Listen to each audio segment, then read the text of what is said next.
Today's podcast on implementing the 25% reservation for marginalized children in private schools, a critical look at the RTE Act.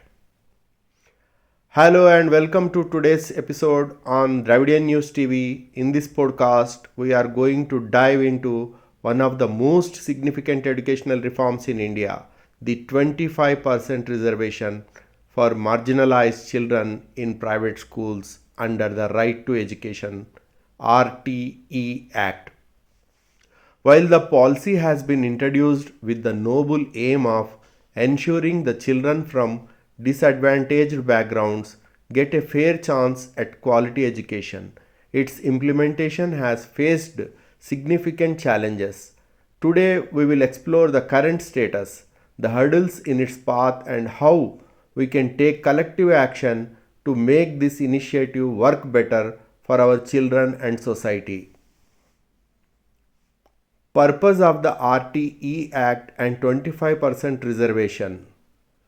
The Right to Education Act was passed in 2009 to guarantee free and compulsory education to children between the ages of 6 and 14.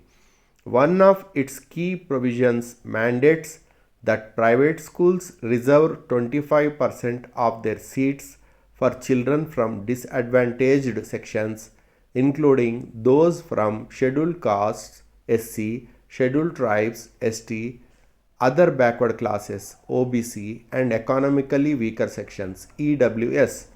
This reservation aims to provide marginalized children with access to high quality education, which is often only available in private institutions, thereby bridging the significant gap between public and private schooling systems in India.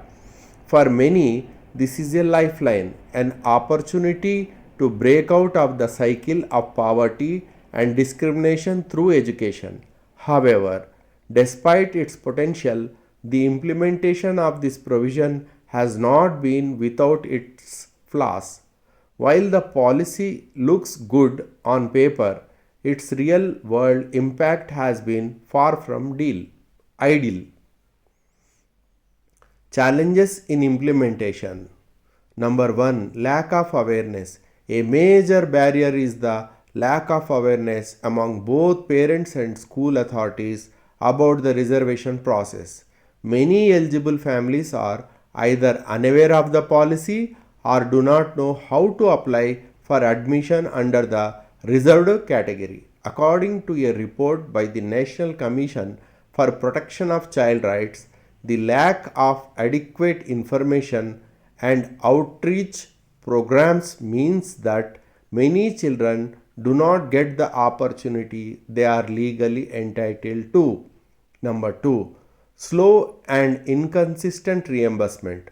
Private schools have raised concerns about the financial burden caused by the reserved seats. Although the government compensates schools for the fee difference between what they charge regular students and what is paid by marginalized students, the reimbursement process has often been slow and inconsistent. This has discouraged many schools from fully embracing the reservation policy. In fact, a study by the Education and Development Initiatives EDI found that schools in several states were reluctant to admit students under the 25% reservation due to the delayed payments.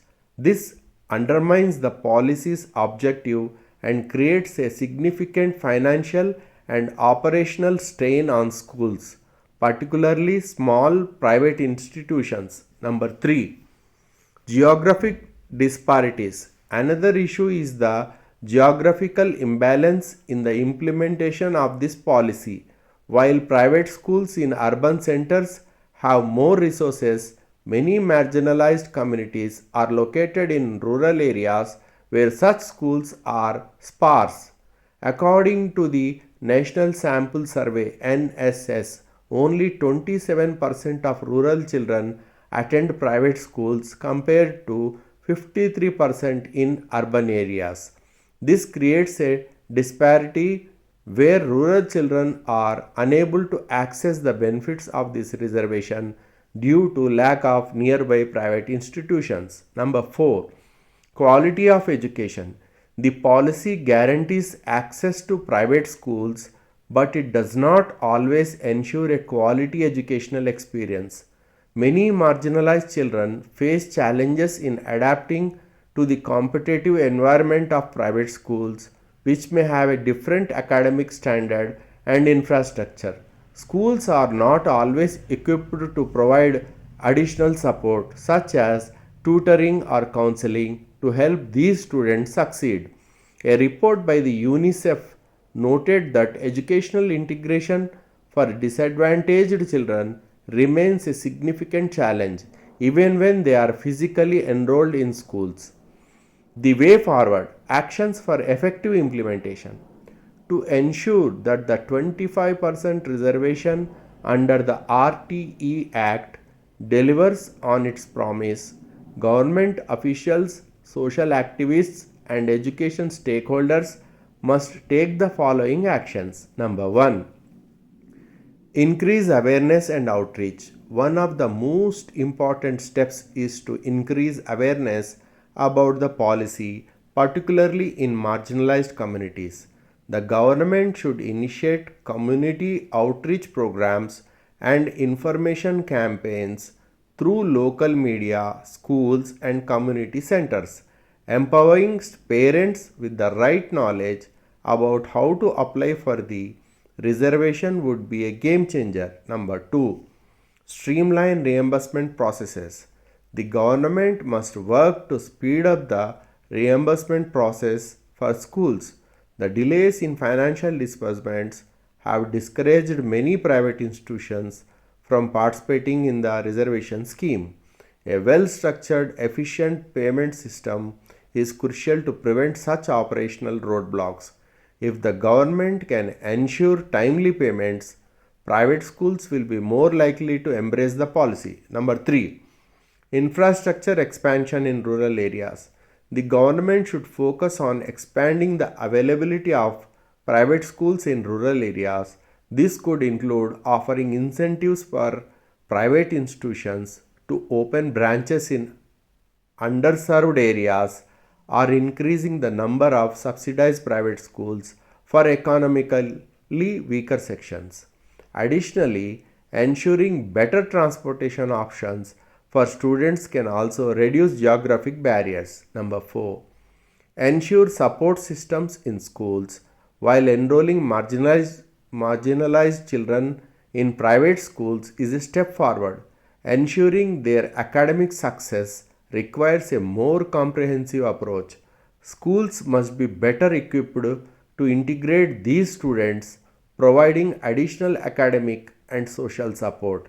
This could include mentorship programs, tutoring, and psychological counseling for students facing challenges in adapting to a new academic environment. Conclusion. In conclusion, the 25% reservation under the RTE Act is a step in the right direction, but its successful implementation requires greater collaboration between the government, private schools, and communities. Ensuring access to education for marginalized children is not just about fulfilling a legal mandate, it's about providing opportunities for every child to break free from the cycle of poverty, discrimination, and inequality. Social activists and government officials have a critical role to play in advocating for these changes, ensuring that the implementation process is not just a formality but a powerful tool for social transformation. If we work together to address the challenges of awareness, financial support, and infrastructure, we can unlock the true potential of this policy and create an inclusive educational system for all.